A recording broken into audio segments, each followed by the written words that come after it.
হাত ছাড়া ওই রাঙা। আর এটা হচ্ছে ফাটা পিস, দেখুন এটা অতিরিক্ত বৃষ্টির ফলে কিন্তু এই পেঁয়াজ।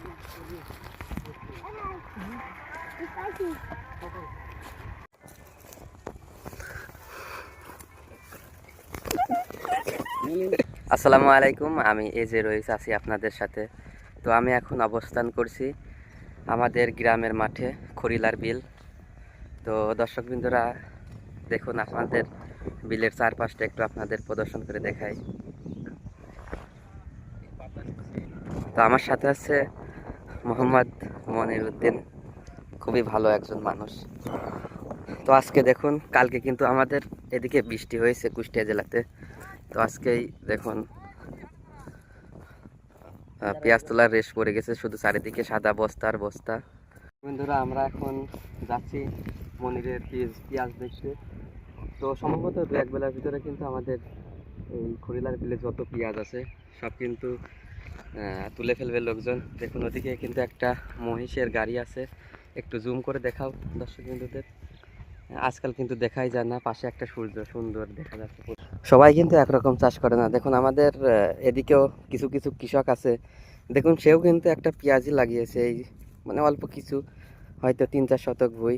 দেখুন মনে হচ্ছে এটা কি কদম চাষ। একটু কাছ থেকে দেখায় আপনাদের, মনে হচ্ছে এটা কদম চাষ। আর তাছাড়া কিন্তু অনেক সুন্দর। আমাদের মাঠে কিন্তু একটা বৈদ্যুতিক লাইন আছে, আর ওখানে মাঠের মাঝখানে এই মেশিনটা দিয়ে কিন্তু পুরো এই সাইডের সেচ কাজ সম্পূর্ণ করা হয়। অনেক সুন্দর পানি ওঠে। অবশেষে কিন্তু অনেক হাঁটাহাঁটি করে আমাদের যে আজকের যে উদ্দেশ্য, মনিরিরে জমিতে আসা, পিচ দেখার উদ্দেশ্যে আসা। তো আপনাদের একটু দেখাই রে পেঁয়াজ কেমন হয়েছে। তো ভাই, আপনার অনুভূতি কেমন আপনার পেঁয়াজ দিকে? হ্যাঁ, অনেক সুন্দর লাগছে কিন্তু। আপনি কিছু কথা বললে না, এই যে কত সুন্দর পেঁয়াজ হয়েছে খড়িলার বিলে। আলহামদুলিল্লাহ, সে কিন্তু খুশি আছে। কাছ থেকে একটু দেখাই। দেখুন বন্ধুরা, পেঁয়াজের ক্ষেত কিন্তু সব সময় উপরে হয়।